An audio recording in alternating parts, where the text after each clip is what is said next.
கிளிநொச்சி பொது வைத்தியசாலையின் அவல நிலை. இந்த நிலைக்கு காரணம் யார்? மக்களா, நிர்வாகமா? உரியவர்கள் கவனத்தில் கொள்வார்களா? வாருங்கள் லங்காஃபோ ஊடக உறவுகளை மற்றும் ஒரு காணொலியூடாக உங்களை சந்திப்பதிலே நாங்கள் மகிழ்வடைகிறோம். கிளிநொச்சி வைத்தியசாலை, இந்த வைத்தியசாலை பொது வைத்தியசாலையாக அறிவிக்கப்பட்டிருந்தது. 1950களிலே இந்த வைத்தியசாலை நாங்கள் பார்க்கிற பொழுது ஒரு கிராமிய மட்டத்தில் காணப்படுகின்ற வைத்தியசாலை போலதான் இந்த வைத்தியசாலையுடைய ஆரம்ப கட்டம் காணப்படும். 1950களை கடந்த பின்னர் ஓரளவு கொஞ்சம் கொஞ்சமாக படிப்படியாக வளர்ந்து நினைக்கிறேன் 2008 2009 காலப்பகுதியிலே தமிழுடைய பகுதி, குறிப்பாக கிளிநொச்சி பகுதியை, இந்த வைத்தியசாலை கிளிநொச்சியிலே மிக பிரம்மாண்டமாக அழகுற கட்டப்பட்டது. ஆனாலும் இந்த கட்டடங்கள் உருவாக்கப்பட்ட பின்னர் போர் சூழல் மெல்ல மெல்ல உருவாக்கப்பட்டது. எனவே போரின் போது இந்த வைத்தியசாலையானது 2008 தொடக்கம் 2009 வரையான காலப்பகுதியிலே சில சேதங்களையும் தன்னிலே உள்வாங்கிக் கொண்டது. ஆனாலும் இந்த போர் முடிவடைந்த பின்னர் மீண்டும் இந்த கட்டடங்கள் மீள் உருவாக்கம் செய்யப்பட்டன. புதிய கட்டடங்கள் கொண்டு வரப்பட்டது. இந்த கிளிநொச்சி மாவட்டத்தில் வாழ்கின்ற மக்களினுடைய உயிர்நாடியாக கிளிநொச்சி பொது வைத்தியசாலை மாறியது. இதில் நாங்கள் பல்வேறு அம்சங்களை காண முடியும். 2010க்கு பின்னர் குறிப்பாக பல்வேறு செயற்பாடுகள் இந்த பொது வைத்தியசாலையிலே உள்வாங்கப்பட்டன. ICU உட்பட வெளிநோயாளர் பிரிவு, மகப்பேற்று பிரிவு, அத்தோடு பல் மருத்துவ பிரிவு, கண் சத்திர சிகிச்சை நிலையம், முழங்கால் மீள் மாற்றீடு அறுவை சிகிச்சை, அத்தோடு பல்வேறு சேவைகளை இந்த வைத்தியசாலை மேற்கொண்டு வருகிறது. அண்மையில் கூட நாங்கள் பார்த்தோம், நெதர்லாந்து அரசாங்கத்தினால் பல பில்லியன் ரூபாய் செலவிலே பெண்கள் மகப்பேற்று பிரிவு மற்றும் முதிர்காய் கவனிப்பு மையம் ஆகியன உருவாக்கப்பட்டன. இவற்றிலே சில குளறுபாடுகள் இருப்பதாக நாங்கள் அண்மை காலமாக பார்த்தோம். என்றால் அங்கிருக்கின்ற தளவாடங்கள், அங்கிருக்கின்ற சொத்துக்கள் எல்லாம் வேறு இடங்களுக்கு மாற்றம் செய்ய போவதாக தகவல் வந்திருந்தன. இவற்றை தாண்டியும் அங்கிருக்கின்ற மருத்துவ குழு சொன்னார்கள், எந்த விதமான மருத்துவ பொருட்களோ அல்லது உபகரணங்களோ வேறு இடங்களுக்கு மாற்றம் செய்யப்பட மாட்டாத என்ற தகவலை நாங்கள் பார்த்திருந்தோம். இப்பொழுது ஒரு புதிய பிரச்சனை வந்திருக்கிறது. இந்த நவீனமயப்படுத்தப்பட்ட இந்த வைத்தியசாலையிலே பல குறைபாடுகள் காணப்படுகின்றன. இந்த குறைபாடுகளுக்கு காரணம் நிர்வாக கட்டமைப்புகளில் ஒரு பகுதியாக இருந்தாலும் கூட மக்களின் செல்வாக்கு அதிலே மிக முக்கியமாகவும் செல்வாக்கு செலுத்துகிறது. இதற்கு காரணம் யார் என்று பார்த்தால் ஒரு வகையிலே நிர்வாக குறைபாடுகளும் இருக்கிறது, இன்னொரு வகையிலே பார்த்தால் மக்களுடைய குறைபாடுகளும் காணப்படுகிறது.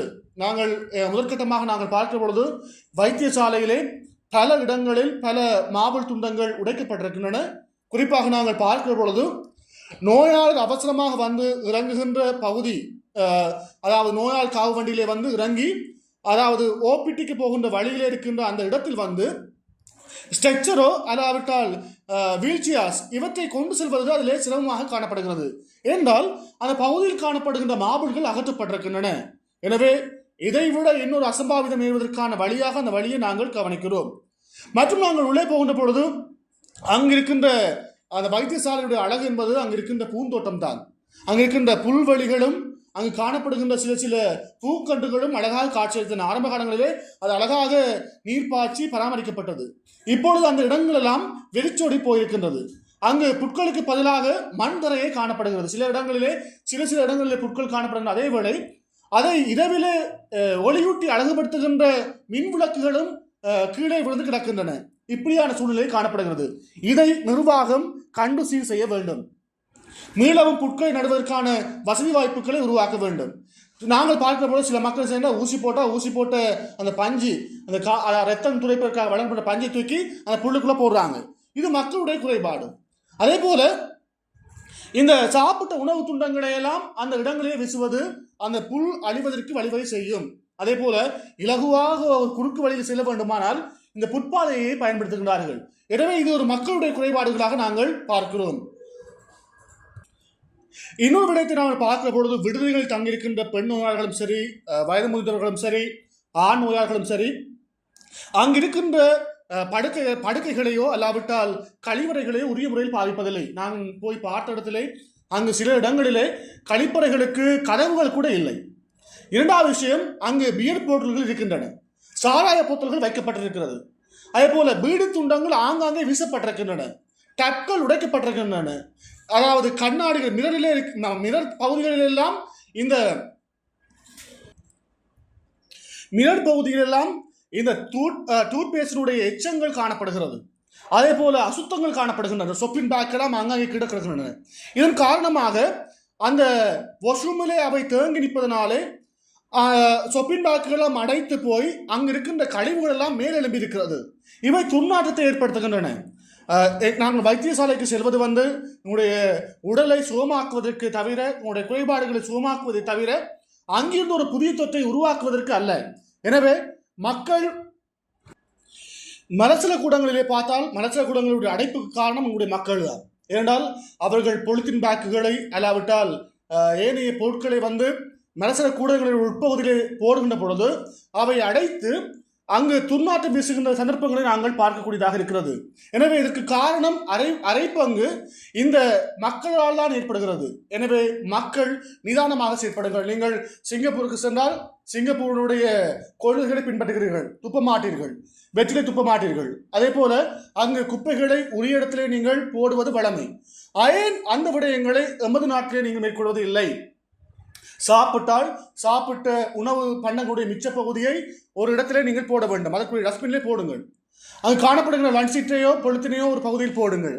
அங்கு இருக்கின்ற வேறு கழிவுகளே இருந்தால் அவற்றை உரிய இடங்களிலே நீங்கள் போட வேண்டியது உங்களுடைய தலையாய கடமை என்பதை நாங்கள் இந்த வேளையிலே உங்களை அன்போடு கேட்டுக்கொள்கின்றோம். இதில் நிர்வாக குறைபாடுகள் என்னவென்று பார்த்தால் அநேகமானவை, அதாவது டப்கள் இல்லை. அதே போல இங்கே இந்த கொமோட் வைக்கப்பட்டிருக்கிற கொமோட்டில் இருக்கின்ற பைப்கள் ஒன்றுமே இல்லை. எனவே அவற்றை நிர்வாகம் சீர் செய்து வழங்க வேண்டும். பாதுகாப்பு கடமை இருக்கின்ற செக்யூரிட்டி பாதுகாப்பு உத்தியோகத்தர்கள் உரிய கண்காணிப்புகளை மேற்கொள்ள வேண்டும் என்பது எங்களுடைய லங்காஃபோரினுடைய முக்கிய கருத்தாக நாங்கள் இதை முன்வைக்கின்றோம். அதே போல இன்னொரு விடயத்தை நாங்கள் பார்க்க வேண்டியிருக்கிறது. இந்த வைத்தியசாலையிலே பல ஃபேன்கள் வேலை செய்வதில்லை, கதவுகள் உடைக்கப்பட்டிருக்கின்றன, ஜன்னல்கள் பழுதடைந்து காணப்படுகின்றன. அதே போல சில இடங்களிலே நீர் செல்லுகின்ற இடங்கள் மிக பழுதடைந்து காணப்படுகின்றன. இவற்றையெல்லாம் மாற்றம் செய்து ஒரு புதுப்பொலிவோடு நமது மாவட்ட வைத்தியசாலை மாற வேண்டும் என்பது என்னுடைய விருப்பம். இதிலே இன்னொன்று ஒரு குறைபாடு இருக்கிறது. நாங்கள் பார்த்தோமானால் இந்த வைத்தியசாலைக்கு முன்பதாகவே ஒரு சிறுவர் பூங்கா காணப்படுகிறது. இந்த சிறுவர் பூங்காவை பொறுத்தவரையிலே அங்கு சிறுவர்கள் ஓய்வெடுப்பதற்காகவும் அதே போல அங்கு வந்திருக்கின்ற நோயாளர்கள் நின்று அதிலே ஓய்வெடுப்பதற்காக அந்த இடம் உருவாக்கப்பட்டது. ஆனால் அங்கு காணப்படுகின்ற சிறுவர்கள் விளையாடுகின்ற எந்த ஒரு விளையாட்டு பொருட்களுமே இப்பொழுது உபயோகத்தில் இல்லை என்பதுதான் மன வருத்தம். அது மாத்திரமில்லாமல் அந்த பூங்காவை சுற்றி ஒரு வேலி அமைக்கப்பட்டிருந்தது பாதுகாப்புக்காக. அந்த வேலி கூட இல்லை. அந்த உட்பகுதியிலே பார்த்தீங்கன்னா புல்லும் புதருமாக அங்கு காணப்படுகின்றன. அது மாத்திரமில்லாமல் அங்கு மரங்களை சுற்றி காணப்படுகின்ற ஓய்வு எடுப்பதற்காக அமர்வதற்காக வைக்கப்பட்டிருக்கின்ற கட்டுகள் உடைந்திருக்கின்றன. அவை சிலவடையில் காலில் விழுந்து விபத்துக்கள் ஏற்படக்கூடிய வாய்ப்பும் இருக்கிறது. சில ராட்டினங்களை பொறுத்தவரையிலே ஒன்றுமே இருப்பதற்கு ஒன்றும் இல்லை. ஆனால் அதில் கார்ட்போர்ட் மட்டைகள் வைக்கப்பட்டு தமது பிள்ளைகளை அவர்கள் அந்த அந்த அந்த இடத்திலே அவர்களை பொழுதை கழிப்பதற்காக அதை பயன்படுத்துகின்றார்கள். இப்படியான சூழ்நிலை இருக்கிறது. எனவே இந்த வைத்தியசாலை நலன்புரி சங்கம் இது தொடர்பாக அதிக கவனம் எடுக்க வேண்டியது அவருடைய கடைப்பாடு. அங்கு இருக்கிற உணவகத்தினுடைய தரம் தொடர்பாக பிஹெச்ஐயும் கண்காணிக்க வேண்டும். ஏனென்றால் அந்த உணவகத்தினுடைய பார்த்தீங்கன்றால் எந்த நேரமே கீழே குப்பை இருக்குமா, அதாவது அடிக்கடி கூட்டி அந்த குப்பைகளை அள்ளி போட்டு டஸ்ட்பின் பண்ணுறது சம்பந்தமான விஷயங்களை கற்றுக்கொள்வதில்லை. ஆனால் இந்த விடயம் தொடர்பாக நாங்கள் பிஹெச்ஏ கிளிநொச்சி பொது வைத்தியசாலைக்கு சென்று பிஹெச்ஏ குழுவினர் ஒரு ஆய்வு செய்ய வேண்டும் என்பது எங்களுடைய கருத்து. அங்கு ஆய்வு செய்கிற பொழுது அங்கிருக்கின்ற குறைபாடுகள் நிவர்த்தி செய்யப்படும் என்பது எங்களுடைய நம்பிக்கையாக காணப்படுகிறது. எனவே அன்பார்ந்த எமது மக்களே, நீங்கள் அதை பயன்படுத்துகின்ற பொழுது குறிப்பாக இந்த நலன்புரி சங்கத்திற்கு இருக்கின்ற கேண்டீன் பகுதி என்றாலும் சரி, அதே போல சிறுவர் விளையாட்டு பூங்காவும் சரி, சரியான முறையிலே பராமரிக்கப்பட வேண்டும் என்பது எங்களுடைய தொடர்ந்தும் இது போன்ற குறைபாடுகள் நீக்கப்பட வேண்டும்.